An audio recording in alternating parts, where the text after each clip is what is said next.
Hello everyone, I welcome you all. तो भाई साहब, आज का जो लेक्चर है ना बहुत ही ज़्यादा इम्पोर्टेंट है। तो आप इस लेक्चर्स को गौर से देख लेना, ठीक है। मे बी आपकी एपीएफसी यूएओ 2025 या फिर जिस भी एग्ज़ाम के लिए आप प्रिपेयर कर रहे हो या आगे चल के प्रिपेयर करोगे, ठीक है, वो एग्ज़ाम आपकी इस लेक्चर्स देखने के बाद शायद कुछ हेल्प हो जाएंगी और मे बी आप एग्ज़ाम क्रैक कर पाओगे या फिर खुद में कुछ या फिर जो आपकी स्टडी है उसमें कुछ और बेहतर कर पाओगे, यानी उसमें और इम्प्रूवमेंट आप देख पाओगे, ठीक है। अब जैसे कि आप में से बहुत से बच्चे होंगे जो यूपीएससी या फिर other state public service commission की एग्जाम की प्रिपरेशन कर रहे होंगे, लेकिन उनकी जो प्री है वही क्रैक नहीं हो पा रही है।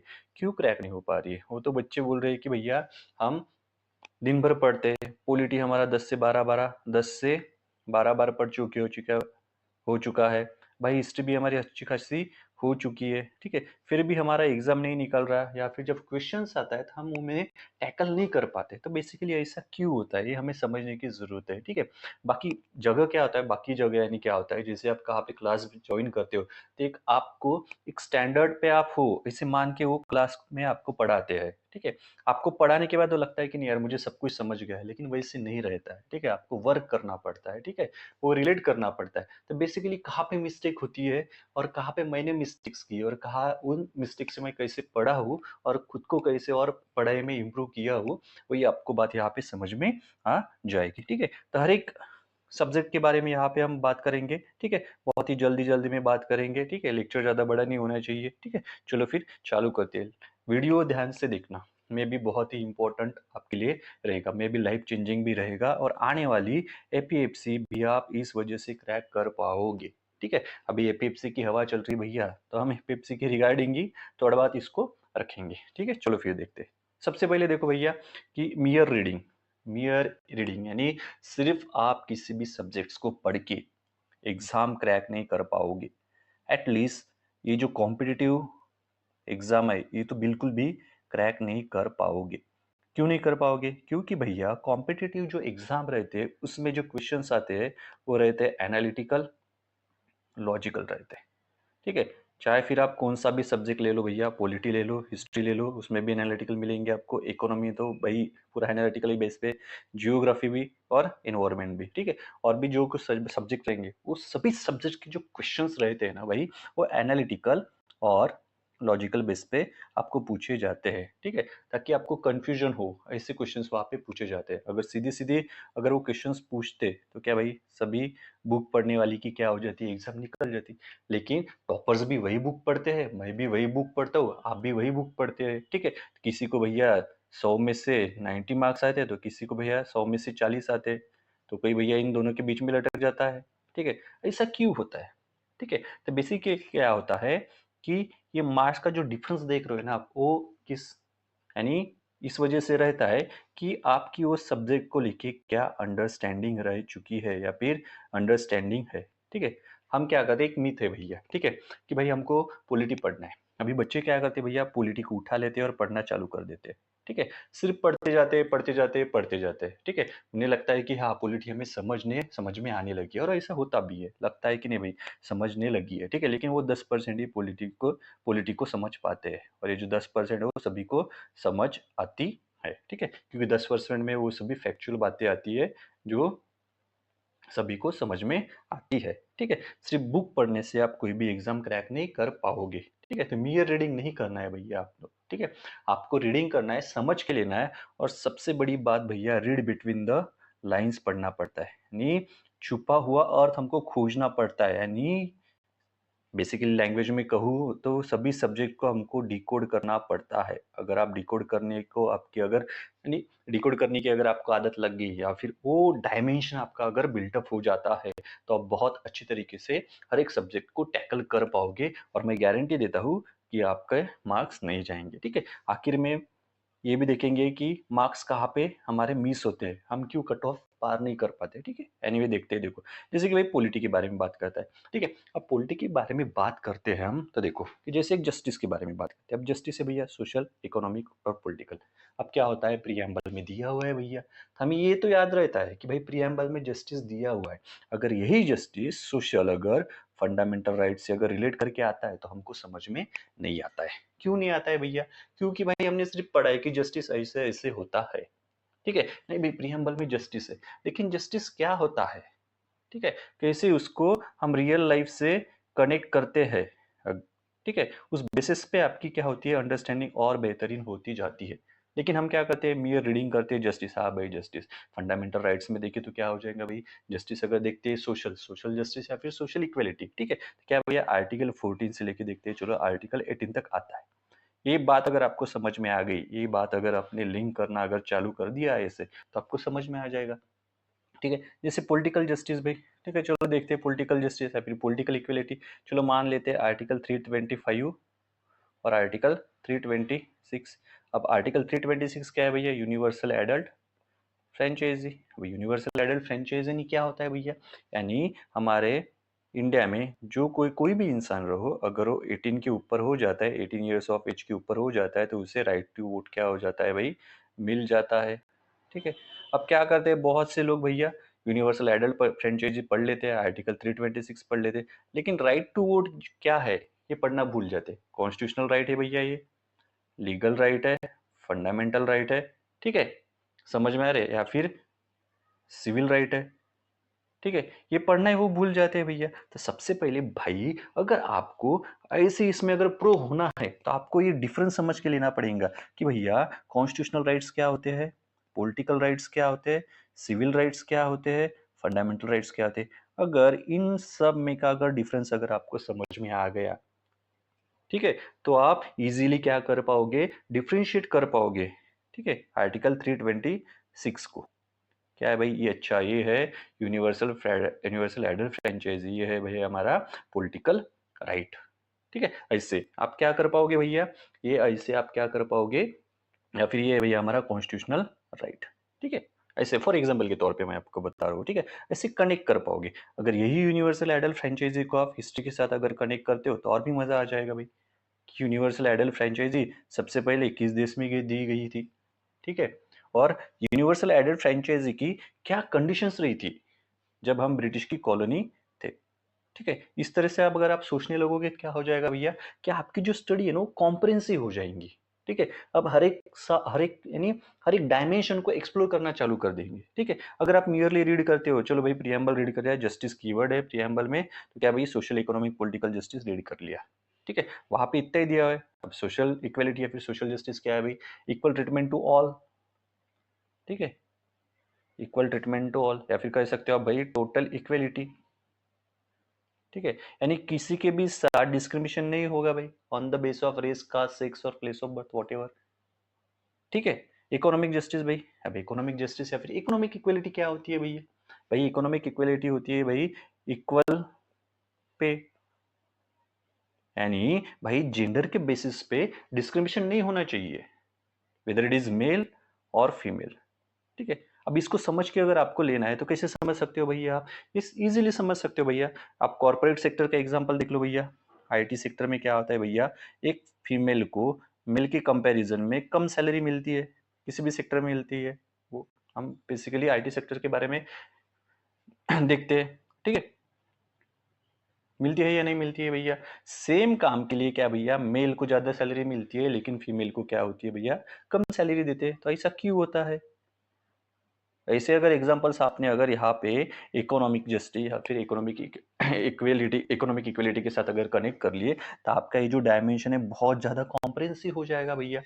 अगर एग्जामिनर अब इससे रिलेटेड अगर ऐसा क्वेश्चन पूछ लेता है को रिलेट करके, तो आपको तकलीफ नहीं जाएंगी वो क्वेश्चन टैकल करने में, ठीक है? देखो जो 10% क्वेश्चन यानी जो 10% पॉलिटी आपको समझ में आ रही थी ना, उसमें से अगर 3 क्वेश्चन आते हैं तो आप मान लेते हैं कि 2 आप सही कर लेते हो और एक थोड़ा सा गलत हो जाता है, ठीक है? लेकिन जो 90% क्वेश्चन रहते हैं ऐसे रहते हैं भाई, ऐसे रिलेट करके आते हैं, ठीक है? अगर ऐसे 7 क्वेश्चन अगर रहते तो आप मान लो 1 या 2 ही सॉल्व कर पाते हो, उसमें भी थोड़ा बहुत फैक्चुअल का पोर्शन आ जाता है, तो उस वजह से आप उसको हैंडल कर पाते हो, लेकिन रेस्ट ऑफ द आपको आते ही नहीं है। फिर आप सोचते हो भाई मैंने पॉलिटी तो इतना पढ़ा है भाई, जब मैं लेक्चर्स देखते हो या फिर वीडियो देखते हैं तो मुझे पूरा समझ में आ जाता है, ठीक है? जैसे कि डेमोक्रेसी के बारे में हमारा कॉन्स्टिट्यूशन बात करता है, लक्ष्मीकांत पढ़ोगे भैया तो डेमोक्रेसी के बारे में ज्यादा कुछ जानकारी आपको नहीं मिलेगी। तो आपको क्या करना है भैया, यहाँ पे एनसीईआरटी पढ़नी है पॉलिटी की, डेमोक्रेसी के बारे में बहुत कुछ जानने के लिए मिलेगा भाई आपको। ठीक है, सेकुलरिज्म के बारे में बहुत कुछ जानने को मिलेगा। अब सेकुलर ये वर्ड के बारे में हमारे इंडियन पॉलिटी लक्ष्मीकांत जो बात तो करता है, लेकिन ऐसे डायरेक्ट प्रोविजंस वहां पे मेंशन किए गए हुए नहीं है। वो आपको समझ के यानी लिख के रखना पड़ता है या फिर उसको कोरिलेट करना पड़ता है। हालांकि आप एनसीईआरटी अगर पढ़ते हो तो क्या हो जाता है भैया, उसमें ये डायमेंशन सेकुलरिज्म का कवर हो जाता है। ठीक है, और एक एग्जांपल देखते हैं भैया, जैसे कि आप देख लो कि लिबर्टी, लिबर्टी यानी क्या होता है भैया, एब्सेंस ऑफ कंस्ट्रेंट। लेकिन ये जो लिबर्टी है भैया आपको क्या लिमिटेशंस के साथ आती है ना। हाँ, जो हम जो मन में आए वो कर सकते हैं क्या, नहीं, इसके साथ लिमिटेशंस भी आती है। ठीक है, अब इसको अगर लिबर्टी का अगर आपको समझ में आए, देखो आपको लिबर्टी दी गई है कि भाई आप 10 बजे तक डीजे बजा सकते हो, लिबर्टी है भैया आपकी। आप 10 बजे के बाद नहीं बजा सकते। ठीक है, यानी लिबर्टी यही कहती है कि भैया आपको लिबर्टी है, फ्रीडम तो या फ्रीडम अपना एंजॉय करो, लेकिन आपके फ्रीडम की वजह से किसी और का फ्रीडम क्या नहीं होना चाहिए, डिस्ट्रॉय नहीं होना चाहिए। या फिर उसको यानी वो ऐसा नहीं हो कि आप फ्रीडम एंजॉय कर रहे हो तो उसका फ्रीडम यानी क्या कम हो रहा है, यानी उसको तकलीफ हो रही है आपकी वजह से। ऐसा नहीं होने को होना। समझ में आ रहा है? इसलिए 10 बजे तक क्या है भाई, आपको डीजे बजाने की परमिशन है, लेकिन उसके बाद है क्या, नहीं भाई चलो भाई 11 बजे क्या हो जाते हैं, लोग सो जाते हैं, इसी वजह से 10 बजे का टाइमिंग रखा हुआ है। फिर ऐसे एग्जाम्पल अगर आप कोरिलेट करते हो लिबर्टी के साथ, ठीक है, तो आपकी जो यानी लिबर्टी की जो डेफिनेशन है या फिर जो भी डायमेंशंस है वो क्या हो जाएंगे, और कॉम्प्रिहेंसिव होती जाएंगे।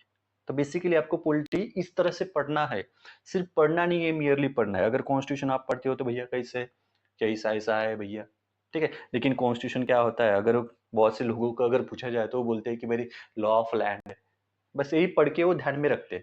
लेकिन लॉ ऑफ लैंड क्या है भाई, ठीक है ना, उसको अगर आप एक अलग डायमेंशन से अगर देखते हो तो आपको वो समझ में आ जाएगा। इसके लिए हमारा पॉलिटी का पहला लेक्चर है वो देख लो। मैंने कॉन्स्टिट्यूशन यानी बहुत इजी लैंग्वेज में आपको एक्सप्लेन करके दिया है कि वो कैसे बनाया गया क्या। ठीक है, पहले 5 मिनट 10 मिनट भी देखे तो भी वो कॉन्स्टिट्यूशन का आपको समझ में आ जाएगा। ठीक है, और इसके बाद हो गया भैया एनालिटिकल। ठीक है, फैक्चुअल तो ध्यान में रखना ही रखना है भैया। ठीक है, अब देखो भाई आर्टिकल 370 क्या हो गया था, हटाया गया था। लेकिन ये आर्टिकल 370 जो है ना भैया, आप आर्टिकल 3 के साथ रिलेट कर सकते हो। ठीक है, ये आपको रिलेट करना ही पड़ेगा भैया, ये आप रिलेट ही नहीं कर पाते हो यहाँ पे आर्टिकल 3 के साथ। अगर आपने आर्टिकल 3 अगर अच्छे से समझ में आ गया है तो जम्मू एंड कश्मीर का जो भी इशू था वो आपको इजीली समझ में आ गया होता। तो ये होती है भैया को रिलेट करना, इसे कहते हैं कोरिलेट करना, अच्छे से किसी सब्जेक्ट की अंडरस्टैंडिंग बनाना, नॉट की मियरली रीड करना। ठीक है, तो एक बात ध्यान में रखना, आपको किसी भी सब्जेक्ट की मियर रीडिंग नहीं करनी है। ठीक है, उसके बाद देखते हैं भैया हिस्ट्री के बारे में। ठीक है, अब हिस्ट्री के बारे में देखो भैया, मॉडर्न इंडिया के बारे में बात करते हैं, बैटल ऑफ प्लासी। ठीक है, अब किसी को भी बैटल ऑफ प्लासी के बारे में अगर पूछा जाए तो वो एक ही कहता है भैया कि battle of Plassey Sirajuddaula and Robert Clive British के दरमियान लड़ी गई थी। ठीक है, लेकिन अगर आप हिस्ट्री की बहुत अच्छी तरीके से अगर रीडिंग करते हो और हिस्ट्री की कोर अगर पकड़ लेते हो तो क्या था भैया, ब्रिटिशर्स एंड जो भी इंडियंस किंग्स थे उनके बीच जो लड़ाई हुई थी वो एक ही वजह से हुई थी, और वो था भैया ट्रेड। जहां जहां पे ब्रिटिश को ट्रेड में क्या दिक्कतें आती गई, वहां वहां ब्रिटिशर्स ने क्या किया भाई, डिप्लोमेसी के साथ या फिर with the help of war हमारे किंग्स को क्या कर लिया भाई, डिस्ट्रॉय कर दिया, उनके अगेंस्ट में वॉर छेड़ दी। और वॉर छेड़ने के बाद उसका इल्जाम भी किस पे लगा दिया भाई, हमारे किंग्स पे लगा दिया। कैसे इल्जाम लगा दिया भाई कि भाई आपने हमारे ये ट्रेड प्रिविलेजेस छीनने की कोशिश की, इसलिए हमने ऐसा ऐसा किया। ऐसा उल्टा इल्जाम किस पे लगा दिया करते थे भैया, ये हमारे किंग्स पे लगा दिया करते थे, बैटल ऑफ प्लासी के बारे में अगर बात करें तो। ठीक है, अब ये कैसे ध्यान में आएगा, ये वैसे ही ध्यान में आएगा जब आप बैटल ऑफ प्लासी को एक अलग डायमेंशन से देखोगे। उसके बाद बैटल ऑफ बक्सर भाई, बैटल ऑफ बक्सर भी हुई थी भाई, ट्रेड प्रिविलेजेस की वजह से हुई थी। यानी जो हमारी मॉडर्न हिस्ट्री है भैया, ब्रिटिश आने के बाद सभी मॉडर्न हिस्ट्री का बेस एक ही है भाई, ट्रेड, एक्सप्लॉयटेशन। जहां जहां पे उनको ट्रेड करने में दिक्कतें गई, वहां वहां उन्होंने क्या कर लिया भाई, वॉर कर ली या फिर डिप्लोमेसी से क्या कर लिया, सब जीत लिया। ठीक है। उसके बाद देखो भाई एक्सट्रीमिस्ट फेज था भैया 1905 बंगाल पार्टीशन के बाद भैया। क्या एक ही एक्सट्रीमिस्ट फेज था भैया? नहीं भाई, एक्सट्रीमिस्ट फेज दूसरा वाला भी था। दूसरा वाला फेज कौन सा था भैया? भगत सिंह वाला था भैया। यहाँ पे आप डिस्क्राइब ही नहीं कर सकते, तो बेसिकली डिस्टिंक्ट ही नहीं कर पाते हो कि भैया दो एक्सट्रीमिस्ट फेज भी थे। एक था भैया 1905 वाला जो बंगाल पार्टीशन के वक्त के बाद में यानी बीच में ही वो आया गया था, और एक था भैया भगत सिंह वाला। फिर आपको एक को रिलेट करना आने चाहिए कि भाई भगत सिंह जो थे अपने एंड में या फिर जैसे जैसे कुछ इंसिडेंट्स होते गए उसके बाद सोशलिस्टिक प्रिंसिपल के तरफ झुकने लगे थे क्या? ये मेरी रीडिंग से तो नहीं समझ में आ जाएगा ना, इसके लिए आपको क्या लगेगी भैया, आपको बहुत अच्छी तरीके से अंडरस्टैंडिंग लगेंगी। ठीक है। उसके बाद बैटल ऑफ बक्सर हुई थी, नवाब फौज हार चुका था भैया। ठीक है। बैटल ऑफ बक्सर होने के बाद अवध को क्या कर लिया था, एज ए बफर जोन रखा था ब्रिटिशर ने। अब बफर जोन क्यों रखा था भैया? क्योंकि मराठा जो थे वेस्ट साइड से आक्रमण ना करे, इस वजह से। वैसे कार्नेटिक भी क्या रखा था भैया? बफर जोन रखा था। ठीक है, ताकि हैदर अली को क्या कर दिया जा सके भाई, काउंटर अच्छी तरीके से कर दिया जा सके। देखो भाई, जिस तरह से अभी रशिया एंड यूक्रेन है ना, ये रशिया एंड यूक्रेन के बीच में वॉर क्या है भैया? क्योंकि देखो ये सभी क्या है भैया, मान लो कि ये क्या है, यूक्रेन की, ये है रशिया की टेरिटरी, ये यूक्रेन है। ठीक है। अब ये सभी नाटो कंट्री है, और रशिया और नाटो कंट्री के बीच में एक ही बफर स्टेट था, वो था भैया यूक्रेन। और यूक्रेन भी बोल रहा था कि भैया आपको क्या करना है, नाटो का मेंबर बनना है। तो रशिया कैसे मान जाता? सीधा जो सैन्य है वो, यानी जो भी ट्रुप्स है वो तो अभी रशिया की बाउंड्री में आपको दिखते। रशिया मानता था क्या? नहीं मानता था। इसीलिए रशिया ने क्या कर दिया भाई, वॉर छेड़ दी अगेंस्ट द यूक्रेन। समझ में आ रहा है भैया ये? ठीक है। तो इस तरह से आपको क्या करना पड़ेगा भाई, पढ़ना पड़ेगा, जो भी हमारे आजू बाजू में चल रहा है उसको रिलेट करना पड़ेगा। देखो बफर जोन्स की जो कंसेप्ट है, हम रशिया एंड यूक्रेन वॉर में क्या कर रहे हैं, रिलेट कर रहे हैं। इसे आपको पढ़ना पड़ेगा, तभी आंसर राइटिंग में भी या फिर प्रीलिम्स में भी एक अलग डायमेंशन आपको देखने के लिए मिलेगा खुद का, यानी खुद और बेहतर अच्छी तरीके से आप क्या कर पाओगे भाई, पढ़ पाओगे। ठीक है। उसके बाद देखो एंशियंट की बात करते हैं भाई, तो आपको एंशियंट इंडिया पढ़ते वक्त या फिर मेडाइवल इंडिया पढ़ते वक्त आपको सोसाइटी की जो भी डेवलपमेंट है वो ट्रैक करनी पड़ेगी भैया। अगर आप सिर्फ पढ़ते हो, ठीक है, और फैक्चुअल इंफॉर्मेशन याद करने की अगर कोशिश करते हो तो भैया उससे कुछ फायदा होगा क्या? नहीं। आपको देखना है कि सोसाइटी कैसी ट्रांसफॉर्म हुई है, आपको देखना है कि सोसाइटी कैसी ट्रांसफॉर्म हो रही है। ठीक है। अगर आपने हड़प्पा से लेके वैदिक एंड देन लेटर वैदिक पीरियड की सोसाइटी कैसी ट्रांसफर हो रही है, इसकी अगर कोर जो नब्ज होती है ना वो अगर पकड़ ली, तो आपको पता चलेगा भाई rise of Jainism and Buddhism क्यों हुआ था। और यहाँ से फिर आपको पता चलेगा भाई हर एक जो यानी रिलीजन है कैसे इन्फ्लुएंस करने लगा था किंग्स को, या फिर किंग्स ने क्या क्या किए थे, कैसे गई है डायनास्टी ओवरथ्रो की गई थी। ठीक है, कैसी होती गई। ठीक है, किस रिलीजन का प्रभाव ज्यादा रहा, किस रिलीजन का भाई प्रभाव कम रहा। ठीक है, किस रीजन के पैट्रॉन ज्यादा थे भैया, किस रीजन के पैट्रॉन कम थे।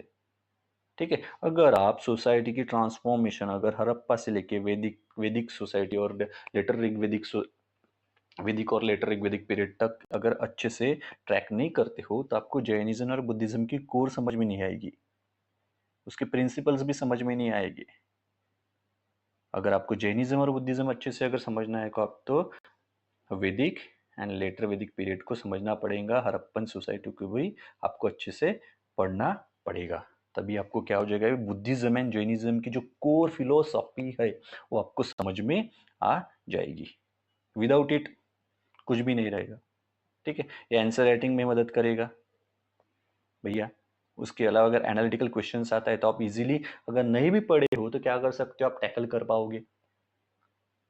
ठीक है, ज़्यादा स्ट्रेस नहीं बढ़ेगा इस वजह से भैया, आपका थोड़े रिलैक्स मूड में रहते रहोगे आप।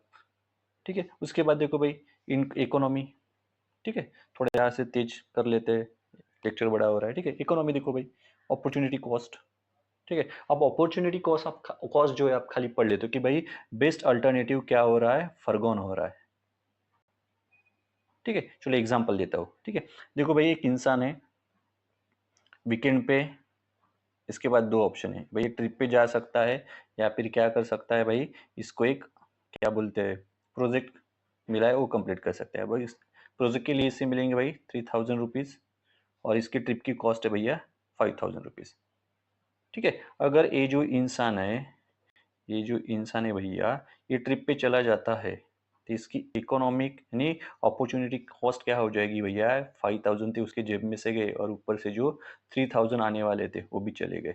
ये हो गई भैया इसकी अपॉर्चुनिटी कॉस्ट, यानी बेस्ट अल्टरनेटिव क्या हो गया उसका भाई, फॉरगॉन हो गया। और एक एग्जांपल देता हूँ भैया, चलो मान लो आपके पास 100 रुपये, आपके पास दो ऑप्शन है, एक तो क्या कर सकते हो भैया, आप इन्वेस्ट कर सकते हो 100 रुपये को, या फिर 100 रुपये का शूज़ ले सकते हो। अगर आप 100 रुपये का शूज़ अगर लेते हो तो आपकी अपॉर्चुनिटी कॉस्ट क्या हो जाएगी भैया, 100 रुपये प्लस इसके ऊपर होने वाला प्रॉफिट इन्वेस्ट अगर किए होते थे, ये क्या हो जाएगी भैया, ये हो जाएगी आपकी अपॉर्चुनिटी कॉस्ट। चलो अब इसको रियल लाइफ में यानी जो चल रही स्कीम्स है हमारी, ठीक है, उससे रिलेट करके देखते हैं। ठीक है, चलो तो कैसे रिलेट करना है भैया, अब देखो भाई, लाड़की बहन योजना चल रही है महाराष्ट्र में। ठीक है, अब ये जो लाड़की बहन योजना जो चल रही है भैया, ठीक है, जो भी 500-1500 रुपये मिल रहे हैं, ठीक है, ये सरकार की जेब से आ रही है भैया। और सरकार के पास कहाँ से पैसा आता है भैया, टैक्स से आता है। ठीक है, और अब देखो, ये जो 1500 रुपये मिल रहे हैं सभी को थोड़ी मिल रही है भैया, इसका भी कुछ क्राइटेरिया है। ठीक है, टैक्स कोई और पे कर रहा है और ये जो फैसिलिटी है किसी और को ही मिल रही है भैया। ठीक है, तो ये जो अपॉर्चुनिटी कॉस्ट है किसके ऊपर पड़ रही है भैया, ये जो फ्री बीज ले रहे हैं उनके ऊपर नहीं पड़ रही है भैया, जिन्होंने जो टैक्स पे कर रहे हैं उनके ऊपर ये अपॉर्चुनिटी क्या कॉस्ट क्या हो रही है, पड़ रही है।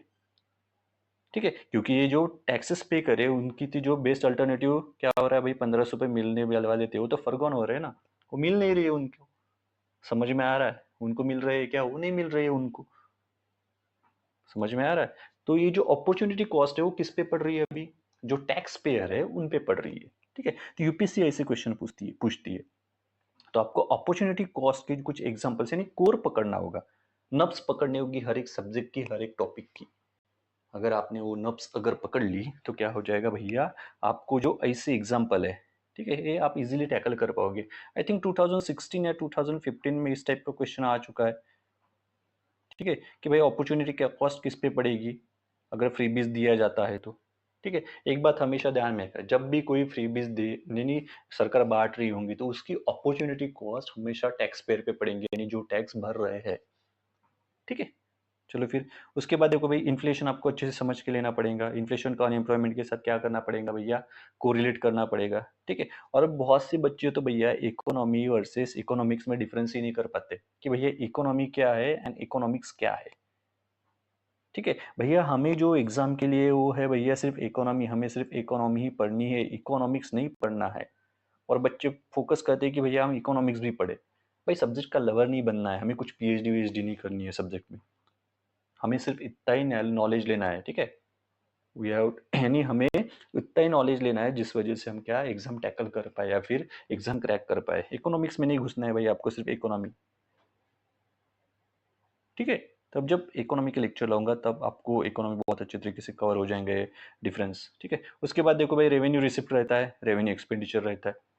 अब ऐसा क्वेश्चन आता है, which of the following is a revenue receipt, which of the following is a revenue expenditure. अब बच्चे क्या करते हैं भैया, मियरली पढ़ के याद करने की कोशिश करते हैं। अगर उनको याद नहीं आ गया, थोड़ा इधर का उधर उधर का इधर हो गया तो भैया क्वेश्चन ही पूरा गलत हो जाता है और 2 मार्क इनके यहाँ पे चले जाते हैं। लेकिन रेवेन्यू रिसिप्ट यानी क्या होता है, रेवेन्यू एक्सपेंडिचर यानी क्या होता है, इसकी कोर अगर आपने पकड़ ली तो आपको आपके 2 मार्क्स नहीं जाएंगे भैया। ठीक है, रिसिप्ट यानी भैया रिसीव होना।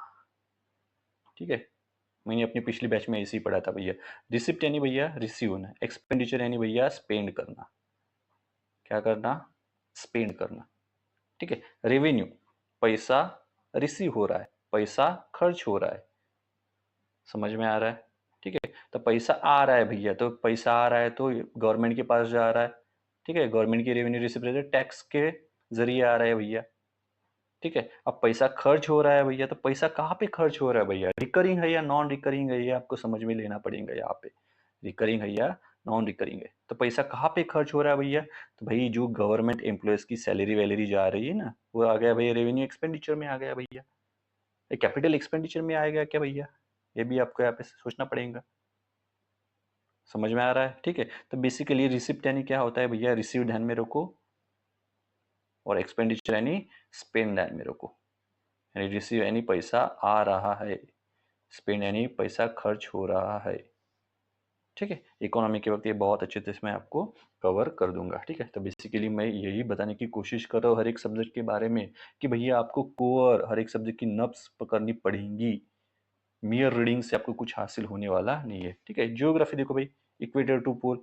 अगर भैया देखो जियोग्राफी में हमारा क्या है अर्थ है, इक्वेटर है भैया, ट्रॉपिक ऑफ कैंसर है, यहाँ पे आ जाते आर्टिक सर्कल है, इधर आओगे तो क्या हो गया भैया, ट्रॉपिक ऑफ कैप्रिकॉन है, और ये है भैया अंटार्कटिक सर्कल। ठीक है, और ये भैया हमारा सूरज, और सूरज की किरणें ऐसी क्या हो जाती है भैया, इंक्लाइन होती जाती है। ठीक है, अगर ये डायग्राम अगर आपने ढंग से अगर पढ़ ली ना, इसका अच्छे से एनालिसिस कर लिया भाई, मैं गारंटी देता हूँ कि क्लाइमेटोलॉजी के एक भी क्वेश्चंस आपके गलत नहीं होंगे। इसी पे भाई साइक्लोन, एंटी साइक्लोन, ठीक है, land breeze, sea breeze, pressure, temperature, ठीक है, वेजिटेशन, सब भाई इसी डायग्राम पे है। अगर ये डायग्राम अगर कोई आपको अच्छी तरीके से समझा के देता है और उसके बाद आप खुद थोड़ा बहुत अच्छे से प्रिपेयर करते हो तो ठीक है। अभी वक्त नहीं है भैया, जब मैं यहाँ पे अगर इन डेप्थ में जब 11वीं 12वीं की एनसीईआरटी कवर करूंगा ना, वो आप पे देखना, ये इस डायग्राम के ऊपर बहुत बड़े लेक्चर्स बन जाते हैं भैया। ठीक है, जैसे है ना, अगर हम equator, if we move from equator to poles, तो क्या होते जाता है भैया, टेम्परेचर कम कम होते जाता है। ठीक है, अब टेम्परेचर अगर कम कम होते जा रहा है भैया, तो क्या हो जाएगा भैया, वहाँ का क्लाइमेट भी चेंज होते जाएगा, वेजिटेशन में भी बदलाव दिखेंगे। ठीक है, फ्लोरा एंड फौना में भी क्या मिलेगा भैया, आपको बदलाव दिखेंगे। समझ में आ रहा है किस वजह से भैया, सिर्फ इस सूरज की किरणें जो है भैया यहाँ पे इंक्लाइन हो रही है पोल्स की तरफ, और इक्वेटर पे डायरेक्टली आ रही है। समझ में आ रहा है, यानी बेसिकली ऐसी अगर डायग्राम, ये डायग्राम की अगर कोर आप लोग अगर पकड़ लेते हो तो आपकी क्लाइमेटोलॉजी बहुत अच्छी तरीके से हो जाएंगी। यहाँ तक कि इंडिया का वेजिटेशन, वर्ल्ड का वेजिटेशन आपको याद आ जाएगा, पूरा याद रह जाएगा, कोई बार बार पढ़ने की जरूरत नहीं रहेगी। ठीक है, इवन आप वर्ल्ड मैप पे भी वो शो कर पाओगे बहुत अच्छी तरीके से उस डायग्राम की मदद से।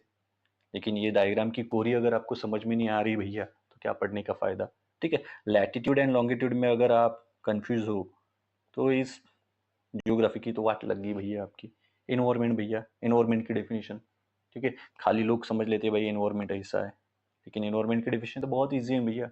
इन्वायरमेंट यानी क्या आता है, जो भी आपके सराउंड में है उसे क्या कहा जाता है भाई, इन्वायरमेंट कहा जाता है। आपके सराउंड में क्या मिलेगा भैया, दो ही चीजें मिलेगी, एक मिलेगी भैया बायोटिक एंड दूसरी मिलेगी अबायोटिक। ठीक है, बीच बीच में थोड़ा मराठी आता है, मैनेज कर लेना। ठीक है, यानी living and non living thing, इसके बीच का जो interaction between and amongst them. ठीक है, इसी को क्या कहा जाता है अभी, एनवायरमेंट कहा जाता है। ठीक है, अब यहाँ पे एनवायरमेंट की डेफिनेशन में एक्सप्लेन नहीं करूंगा ज़्यादा, ठीक है, क्योंकि वक्त यानी लेक्चर बड़ा हो रहा है बहुत। ठीक है, उसके बाद देखो भाई अकाउंटेंसी, खास एपीएफसी के बारे में अगर बात करें तो अकाउंटेंसी देखो भाई, पढ़ोगे आप बिजनेस एंटिटी कंसेप्ट। ठीक है, बिजनेस एंटिटी कंसेप्ट क्या कहती है भैया, कि बिजनेस एंड ओनर वो क्या होते हैं भैया, अलग अलग होते हैं। ठीक है, अगर कोई बिजनेस रन कर रहा है तो भाई जो उसका यानी कॉरपोरेट टैक्स या फिर जो भी टैक्स रहेगा वो उसको पे करना पड़ेगा, और इस बिजनेस की यानी इस बिजनेस से उसे जो क्या हो रहा है, प्रॉफिट हो रहा है या फिर इसको जो इनकम आ रही है, उसके लिए भी उसको अलग से टैक्स पे करना पड़ेगा भाई। ठीक है, यानी यही बोल रहे हैं कि बिजनेस और एंटिटी भाई कंप्लीटली डिफरेंट क्या है, दोनों भी एंटिटी यानी बिजनेस अलग है और उसका ओनर अलग है। ठीक है, ये बात आपको यहाँ पे समझ के लेनी पड़ेगी।